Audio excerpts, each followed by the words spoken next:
This is a podcast about house music.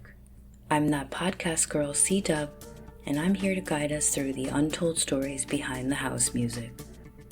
This season, we're remembering what was almost lost, what pulsed in the basslines and lived in the corners.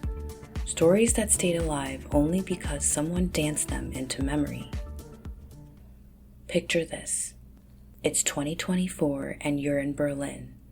A DJ pulls out a vinyl with no label and no sleeve. Just black wax and instinct. She drops it. It's from Shelter, a remix from decades ago. The crowd roars, but most people in the room don't know that track was once played in protest. They don't know about the night the beat was an act of defiance. In the early 1980s, a virus began to spread, and for far too long, the world stayed quiet.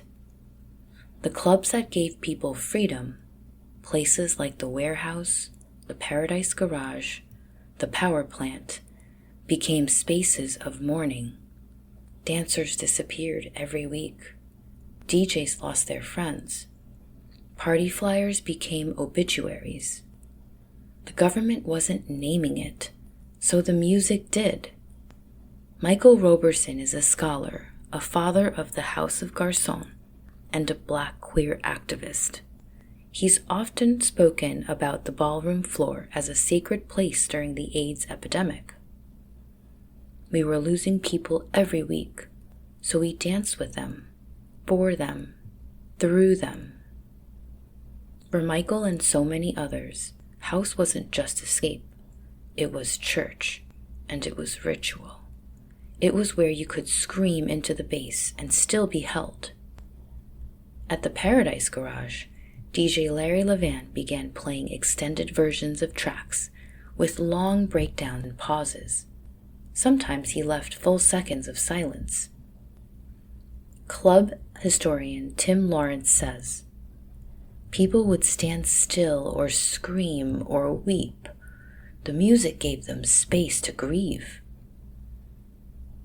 In 1989, ACT UP held a die-in at the CDC in Atlanta, Georgia. That same night, on the floor at a gay club in New York, dancers lay down in silence. They called it Dancing to Remember. There's also a story about a track that included a voicemail. The voice said, "I can't go on." Nobody agrees on who made it, and some say it was a real message. Others say it was constructed from memory.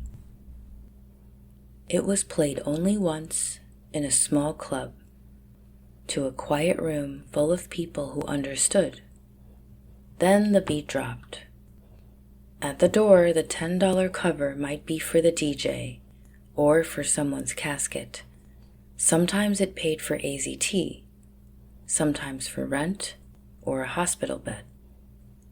At the Shelter in New York, one woman came every weekend in the same shirt. She danced in the same corner too.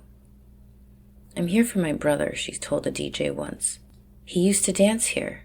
I still do it for him." At certain parties, there was a board behind the DJ booth. Names were pinned and candles were lit. It wasn't advertised because it didn't need to be. Those were friends. Flyers used coded language. "This one's for family," or "Bring your breath." That meant someone had passed. That meant come ready to move through it. These weren't just parties, they were vigils on the dance floor. Frankie Knuckles once said, "You can play joy, but you can also play mourning.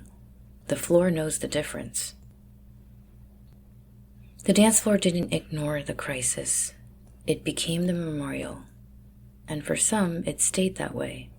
From the early 1980s through the late 1990s and even into the 2000s, in clubs like the Shelter and Body and Soul, these spaces continued to hold grief and memory. Candles continued behind the booth. Sundays felt like service. A silence before the drop that meant more than words ever could. This is a podcast about house music. Until next time, keep the beats alive.